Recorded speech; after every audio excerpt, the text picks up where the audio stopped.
Monday, September 16th.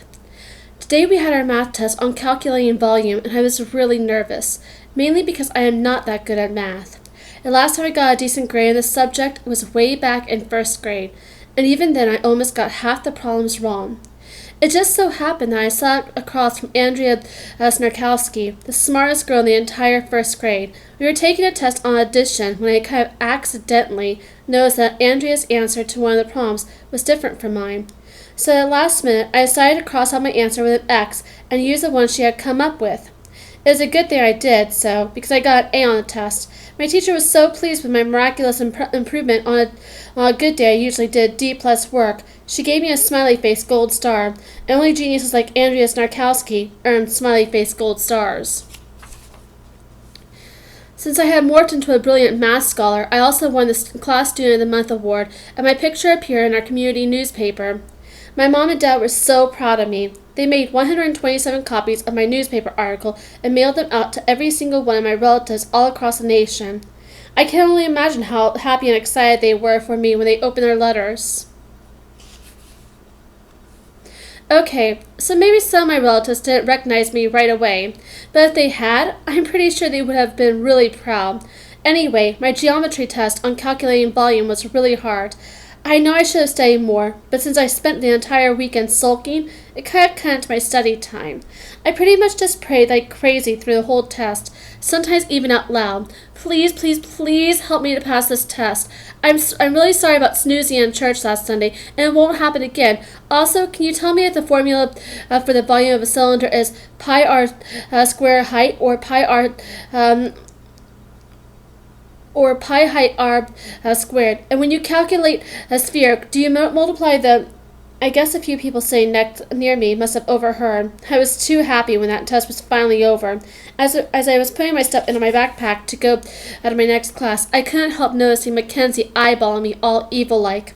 Then she walked up to Jessica and said, "Today is the last day to enter the avant-garde art competition, and I have to take my entry form down to the office. I'll meet you at my locker, okay, hon?" Then Jessica stared at me and said really loud, "Mac, I just know you're going to win first place. Your fashion illustrations are so, bootylicious."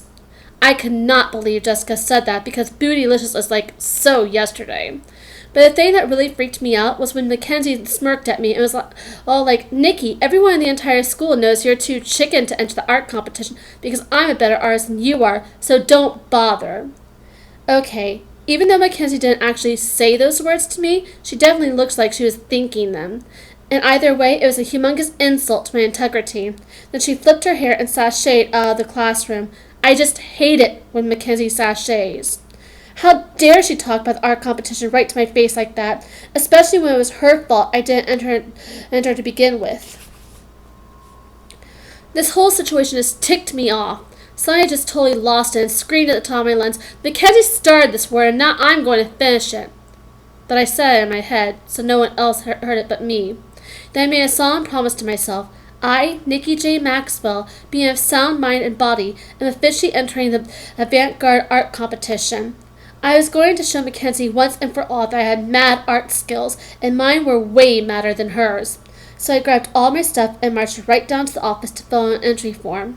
Sure enough, Mackenzie was still in there, applying her 14th layer of lip gloss and bragging nonstop about her fashion illustrations. And everyone thinks my original designs are so hot.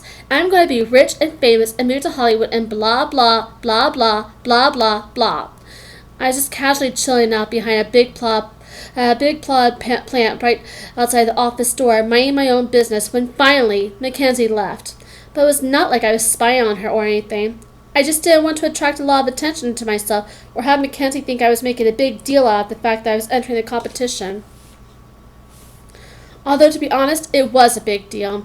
It was the most important thing I have ever attempted in my entire 14 years of life here on planet Earth.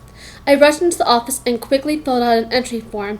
As I handed it to the assistant, I felt a rush of panic, excitement, and nausea all mixed up together, whirling around my stomach like leftovers in a garbage disposal. I walked out of the office and collapsed against the wall. My heart was pounding so hard I could hear in my ears. I began to wonder if this whole thing was a big mistake. Then, out of the blue, I got a really creepy feeling that someone was watching me, even though the halls seemed empty. Suddenly a leaf on the plant I had hid behind moved, and I saw this eye staring out at me, then two eyes, very icy blue ones. Mackenzie, yes, the Mackenzie, was peeping out at me from behind that big potted plant near the office door. She was like so busted. Finally, Mackenzie climbed out of the plant and sashayed over to the drinking fountain like she was thirsty or something. But it was very obvious to me that she was just trying to use water torture to force me to change my mind about entering the art competition. Mackenzie tried to act all innocent and apologetic. Mackenzie tried to act all innocent and apologetic, like the whole squirting me with water thing was just an accident, but I looked into her beady little eyes and could tell she absolutely meant to do it.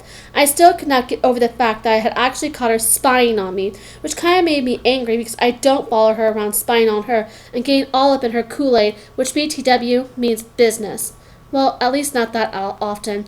Today was like totally an exception, mainly because we were both turning in entries for the art competition at the same time. But to stoop so low as to spy on me, that girl is one sick little puppy.